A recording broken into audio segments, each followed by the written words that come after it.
I'm Heather McRoby, and I'm one half of the people who organised the They Don't Speak For Us campaign, or that first sort of initiated it.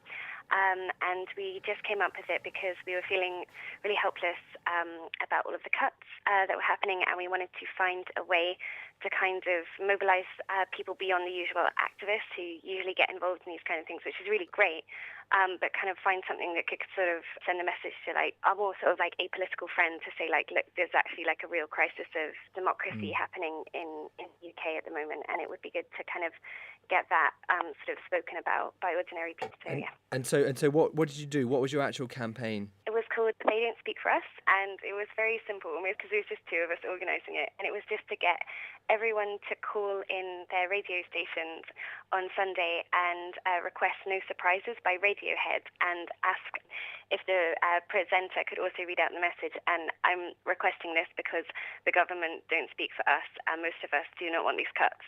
And why did you choose that specific song?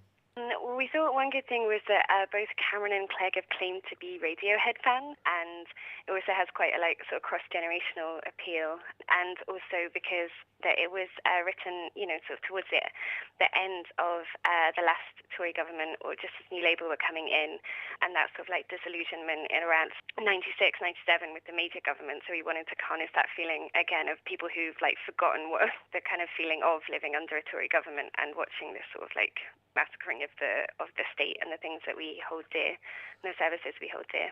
But at a time when there's a massive budget deficit and the amount of interest the government's paying on that, is it not appropriate that some cuts are made?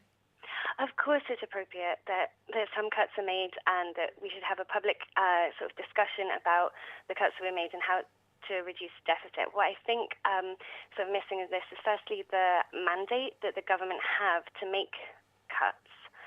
Given that it's an almost kind of like unprecedented situation in terms of this Condemn coalition and what people voted for, and how many people who voted Lib Dem would have been endorsing this coalition government, and the ways in which cuts are being made which were not on any party's manifesto, such as the NHS cuts and the betrayal of what could be seen as betrayal of the Lib Dems on the issue of tuition, and how this just hasn't been something on which we've been able to have like a proper sort of public consultation and give our elected leaders like a full kind of mandate to do these cuts.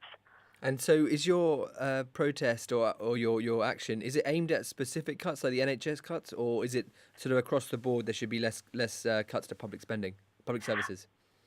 It's not speaking about specific cuts. I think that like there's a lot of really great organisations out there, like UK Uncut, which we kind of like aligned ourselves with, and like the Robin Hood tax protest and that kind of thing. But we wanted to put the idea of them not having a mandate to do this kind of into the dialogue that hadn't really been mentioned so much by like the UK Uncut groups and that kind of thing, just to kind of, as a small group, we felt like we couldn't sort of like totally change the agenda, but it would be good to also say, like a lot of these cuts are horrific in and of themselves, and how they're disproportionately harming the poor, they'll disproportionately harm women, they'll cause, social instability. But on top of all of that, I think there's like a real issue in terms of like a democratic mandate to make these cuts as well. And do you have any idea about how successful your action was? Yeah, we've had quite a bit of feedback. We got a lot of good response, like student radio shows, organising like special shows for it, and local radio, and people were sort of texting us and calling us and saying like, yeah, we got it on local radio, and they read out the statement.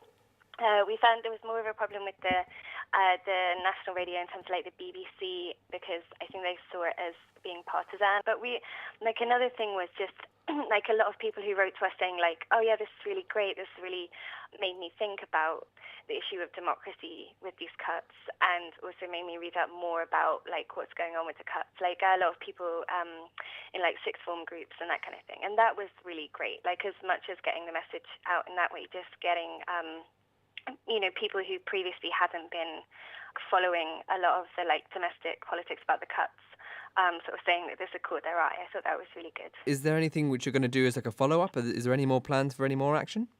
I think we're going to see how things go after March 26th. I feel like, I think there's this feeling like hopefully that would be like a bit of a turning point with the March for the Alternative or the trade union and sort of anti-cut protest in London on the 26th. And after that, we'll see if we want to organise a follow-up